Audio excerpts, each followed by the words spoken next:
Hi hello, എല്ലാവർക്കും നമസ്കാരമുണ്ട്. ഇത് ഒരു അരക്കിലോ വെണ്ടയ്ക്കാണ് കേട്ടോ, അരക്കിലോ അർദ്ധ കിലോ വേണ്ടി. അപ്പോൾ ഇതിപ്പോൾ ഇനി വറക്കാൻ ഫ്രൈ ചെയ്യാൻ വേണ്ടിയിട്ട് പോകണം കേട്ടോ.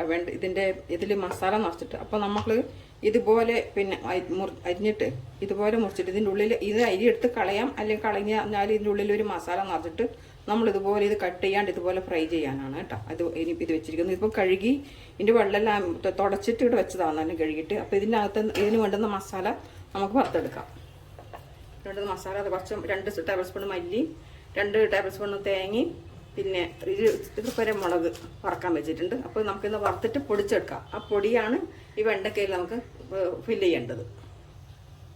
എണ്ണ ഒഴിക്കാം, എന്ന് വറുത്തെടുക്കാം.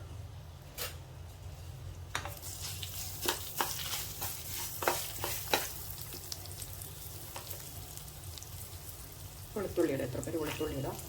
ഇതെല്ലാം പൊടിക്കുവാണ് വേണ്ടത് കേട്ടോ, വെള്ളം ചേർക്കാതെ പൊടിച്ചെടുക്കുകയാണ് വേണ്ടത്. ഒരു 1/2 ടീസ്പൂണ് ജീരകം,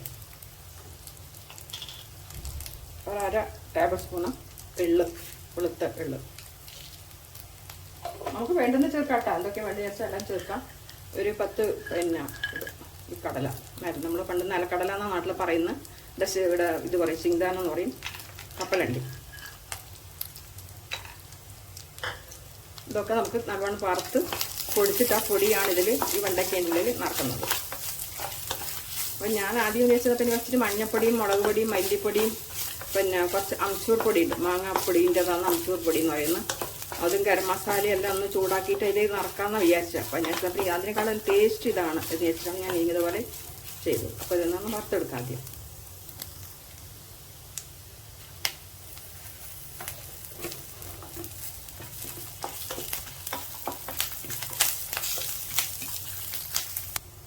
വറവ് അല്ല ആയിട്ടുണ്ട്, റെഡി ആയിട്ടുണ്ട്. അതിന് തണിഞ്ഞരിച്ചാൽ നമുക്കൊന്ന് പൊടിച്ചെടുക്കാം. അത്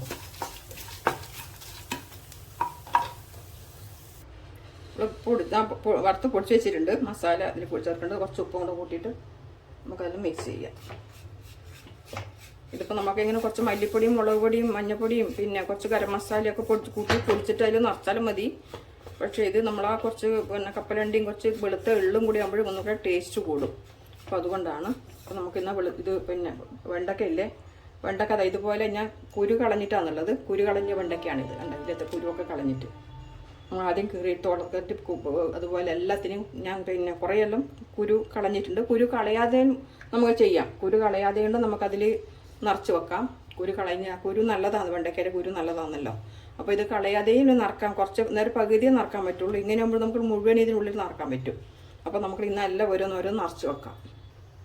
നമ്മൾ വെണ്ടയ്ക്കയിലെല്ലാം മസാല ഒക്കെ നിറച്ച് വെച്ചിട്ടുണ്ട്. ഇനി ഇതിൽ നിന്ന് ഓരോന്നോരോന്നെടുത്ത് നമുക്കിൽ വെക്കാം. ചീനച്ചട്ടിയിലാകുമ്പോൾ 2 വട്ടം 3 വട്ടം വെക്കേണ്ടി വരും. അപ്പോൾ അതുകൊണ്ട് ഞാൻ ഈ ദോശ തവയിൽ വെക്കുന്ന കേട്ടോ.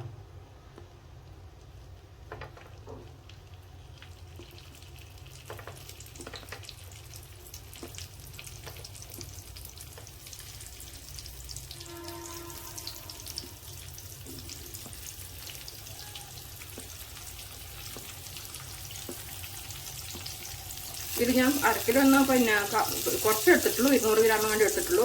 ബാക്കിയുണ്ട് ഞാനിവിടെ പിന്നെ കുറച്ച് വെച്ചിട്ടുണ്ട്. ഇതുപോലെ ചെയ്യാം, അത് വേറെ ഇത് ചെയ്യാൻ വേണ്ടിയിട്ട് കുറച്ച് ഞാൻ എടുത്തിട്ടില്ലായിരുന്നു കേട്ടോ. 1/4 കിലോ വേണ്ടി എടുത്തിട്ടുണ്ടാവുള്ളൂ. ഇതെല്ലാം കൂടെ നമുക്കൊന്ന് വറുത്തെടുക്കാം. പൊട്ടിപ്പോവുക, മസാല പുറത്ത് പോവുക ഒന്നും ചെയ്തൊന്നും പ്രോബ്ലം ഇല്ല. ചിലപ്പോൾ പൊട്ടും, മസാല പുറത്ത് പോകും. അപ്പോൾ നമ്മൾ ഇതിലും പിന്നെ തക്കാളി ഉള്ളിയും ഒക്കെ വഴറ്റിയിട്ട് ഇത് അതിലിടുമ്പോൾ നേരം മസാലയൊക്കെ കുറേയൊക്കെ പോകും. അത് കുറച്ച് നനവ് ആണെങ്കിൽ പോകില്ല. ഞാൻ കുറച്ച് നനവാക്കിയിട്ടുണ്ട്. നനഞ്ഞത് തന്നെ ഇരിക്കും. പൊടിയുമ്പോഴാണ് ഇളകി പോവുക. നമ്മൾ മസാല നിറച്ചതൊക്കെ നല്ലതാണ്, നല്ല ഫ്രൈ ആയിട്ടുണ്ട്. മസാല ഒക്കെ നല്ല മുരിഞ്ഞ് വന്നിട്ടുണ്ട് വെണ്ടക്ക. ഇതുണ്ടോ. ഇനിയിപ്പോൾ അത് നമുക്കിനി പിന്നെ വേറെ തക്കാളിയും ഉള്ളിയും ഒക്കെ വഴറ്റിയിട്ട് വേണം ഇത് നമുക്കതിലോട്ട് മസാലയോട്ട് ഇടാൻ വേണ്ടിയിട്ട്. അല്ലെങ്കിൽ ഇങ്ങനെ തന്നെ നമുക്ക് തിന്നാം. ചോറിൻ്റെ കൂടെ ഇങ്ങനെ തന്നെ തിന്നാൻ നല്ല ടേസ്റ്റാണ്.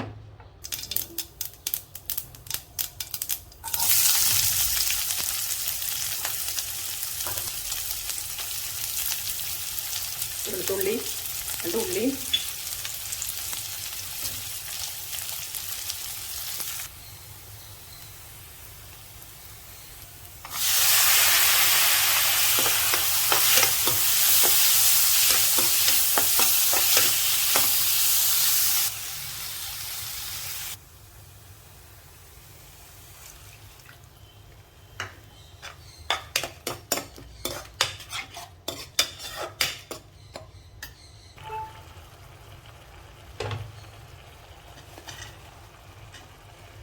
ഇതൊന്ന് കരിഞ്ഞതല്ല കേട്ടോ. നമ്മൾ ആ മസാല ഉണ്ടല്ലോ, മസാലയെല്ലാം നല്ലോണം വഴറ്റി എടുത്തതാണ്. നല്ലോണം മുരിഞ്ഞതുകൊണ്ടാണ് ഇത് നമ്മുടെ വെണ്ടക്ക.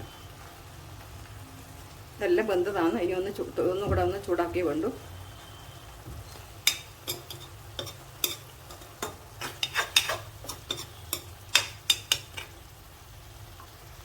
അപ്പം ഇങ്ങനെ ആക്കി കഴിഞ്ഞിട്ടുണ്ടല്ലേ വെണ്ടക്ക നമ്മുടെ ഇഷ്ടമല്ലാത്ത കൂട്ടരും ഇങ്ങനെ കഴിക്കും. കാരണം നല്ലോണം മുരിഞ്ഞ വെണ്ടക്ക. പിന്നെ ഒന്നും കൂടെ അത് വഴറ്റുമ്പോൾ നല്ല സോഫ്റ്റുമായി കഴിക്കാൻ നല്ല ടേസ്റ്റ്. അതിൻ്റെ ഉള്ളിലെല്ലാം മസാലയാണ്. അപ്പോൾ ഇങ്ങനെ ആക്കി നോക്കുക. ഇഷ്ടമെങ്കിൽ ലൈക്ക് ചെയ്യുക. നമ്മൾ നേരത്തെ വെണ്ടക്കേൻ്റെ പകുതി എടുത്തിട്ട് ബാക്കി പകുതി ഞാനിങ്ങനെ അരിഞ്ഞ് വെച്ചിരുന്നല്ലോ. അതിൽ കുറച്ച് ഉപ്പിട്ട് നമുക്കൊന്ന് വറുത്തെടുക്കാം കേട്ടോ. കുറച്ച് ഉപ്പിട്ട് കൊടുക്കാം.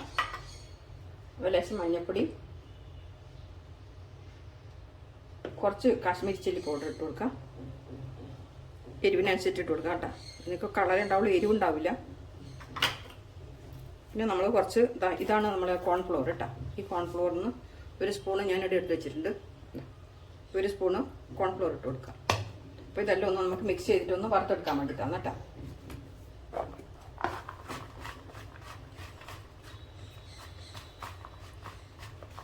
ഇതൊന്ന് മിക്സ് ചെയ്യാം.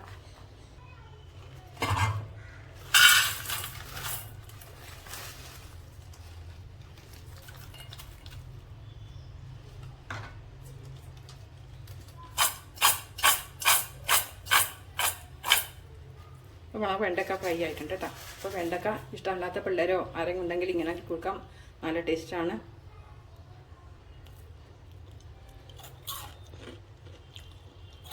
നല്ല കുറുമുറിയായിട്ടുണ്ട്. നല്ല ടേസ്റ്റ് ഉണ്ട്. ഒന്നാടെ മുരിഞ്ഞിട്ടുണ്ട്. നല്ല നുറുക്ക് കഴിക്കുമ്പോഴുണ്ട്. ഇഷ്ടമെങ്കിൽ ലൈക്ക് ചെയ്യുക. അഭിപ്രായം പറയണേ. Thank you. ഇന്നത്തെ ഒരു വീഡിയോ ആയിട്ട് കാണാം.